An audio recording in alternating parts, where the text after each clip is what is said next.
You don't overthink because you're deep. You overthink because you're undisciplined. You think too early when you should be holding silence. You think too long when a clean decision was already clear. You think out loud when your thoughts should have stayed internal. And then you wonder why people don't take your logic seriously. It's not because you're wrong. It's because you leaked the process. They heard the scaffolding. They watched the hesitation. They felt the doubt in your pacing, your tone, your need to fill the air. And what should have been structure became noise. Thinking is not power until it's contained, until it's chosen, until it's delivered on your terms, not spilled under pressure. Thought discipline is not about suppressing insight.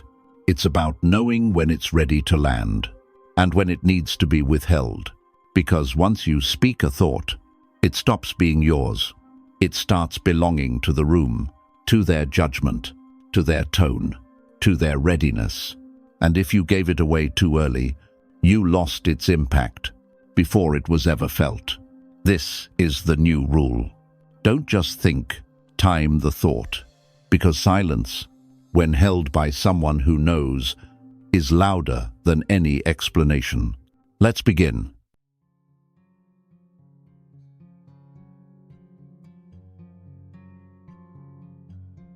You're not weak because your thoughts lack depth. You're weak because they leak before they're sharp. You speak while thinking. You explain while unsure. You defend ideas you haven't even settled on internally. And it shows. You think it's transparency. They see it as instability, because the moment you open the mental curtain too early, they stop hearing your message and start evaluating your process. You've handed them your blueprint before the structure is built. You gave them your framing stage and expected them to treat it like finished architecture. They won't. Undisciplined thinking trains people to see you as reactive, even when you're right. It signals you need to talk to think. You seek confirmation to arrive at clarity. You're not a source, just another processor. But a sovereign mind doesn't reveal its draft. It refines in silence and delivers only when it's fully composed. Because real power doesn't build in public. It holds the weight until the weight is ready to land. So ask yourself, are you thinking to arrive at clarity or to escape discomfort? Are you thinking to command the room or to protect yourself from silence? That's the cost. Not that you think too much, but that you think uncontained. Let's go deeper. Let's sharpen the line between mental flood and mental precision.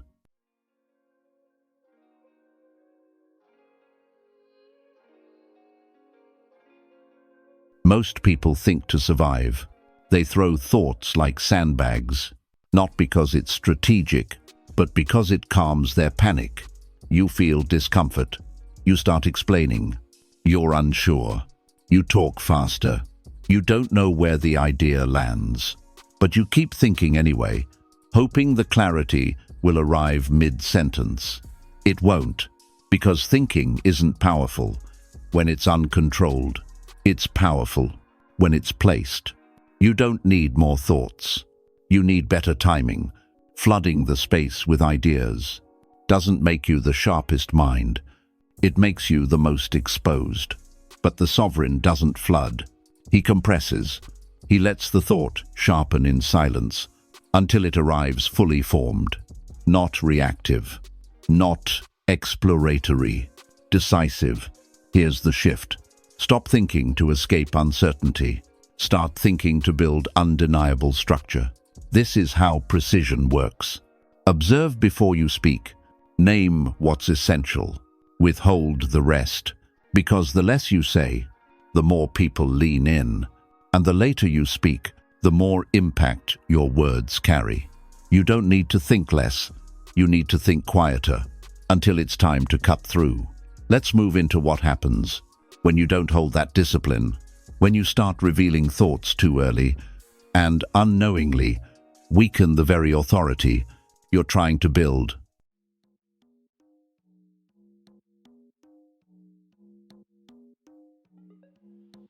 They didn't doubt your idea. They doubted your delivery because you let them hear how unsure you were before you arrived. You think aloud to feel safer, to connect, to prove transparency. But here's what actually happens. You expose unfinished thoughts. You reveal your mental scaffolding. You narrate the process instead of owning the outcome. And in doing so, you lose the one thing every strong frame requires: mystery. People trust confidence more than content. They follow those who speak, as if the thought has already settled, not those who are still juggling it out loud. When you narrate your thinking, you give away your uncertainty. You invite premature feedback. You weaken the authority that comes from composure. Because once they sense you're still building, they stop listening to the blueprint and start questioning the architect. This is mental overexposure, a slow erosion of presence through unnecessary transparency. You don't need to be raw to be real. You need to be structured to be respected. So hold the thought. Refine it in private. Let silence temper it. Then speak only what has weight. Now let's shift from what not to reveal to how to use silence itself as a frame-setting device. Because what you don't say can often install more authority than anything you ever explain.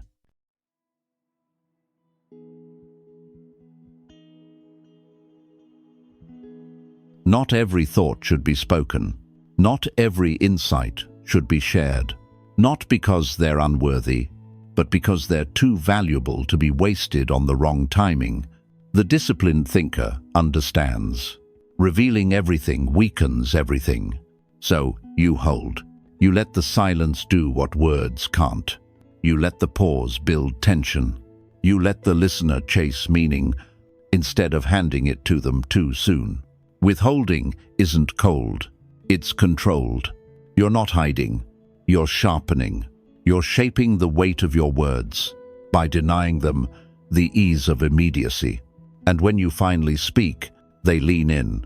Not because you said something loud, but because you didn't say it when they expected you to. That's how thought becomes command. Through delay, through restraint, through the refusal to explain too early or react too soon. Every word you withhold adds gravity to the ones you release. This is why the most powerful minds speak last, speak less. But when they do, they speak with impact, because the frame was built in silence. Let's now move deeper into the timing of power. Not just when to withhold, but how to pause, so deliberately that the pause itself becomes a tool of control. We enter now the art of the tactical pause.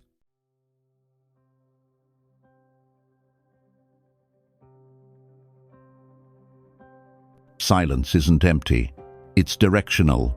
It either signals submission or control. And when used with intent, the pause does more than words ever could. It creates weight. It builds expectation. It forces recalibration. The pause says, I am not in your rhythm, you're in mine. It delays gratification, and in doing so, amplifies the impact of whatever comes next. Here's how it works. You're asked a question. Everyone expects you to jump in, to respond, to prove you know. But you don't. You pose, not out of hesitation, but possession of your frame, your pacing, your power. And in that space, something shifts.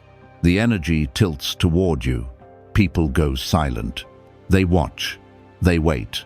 Because now they feel the gravity you didn't announce, you installed. This is what most minds never learn. Power is not just what you say. It's how long you're willing to wait before you say it. The tactical pause is how you reset momentum. It's how you slow the game down without ever saying, slow down. It's how you assert presence without ever raising your voice. Let's now move to the next dimension. When you stop thinking to be seen and start thinking to build. No validation, no noise, just inner structure and the refusal to explain your process before it's complete. No thinking out loud. Hold your thoughts until they sharpen, until they deserve the room, until you can say them once without needing to soften or explain. No instant answers. Pause before every response. Let people feel the silence between their question and your decision. Make them wait so they know it's coming from control, not convenience, nor narration. Silence is not emptiness. It's sovereignty. Use it. Only speak what lands.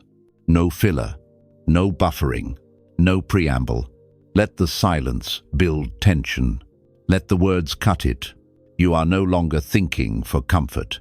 You're thinking for impact. And when that impact lands, the room will shift. Comment, I don't rush thought. I deliver weight.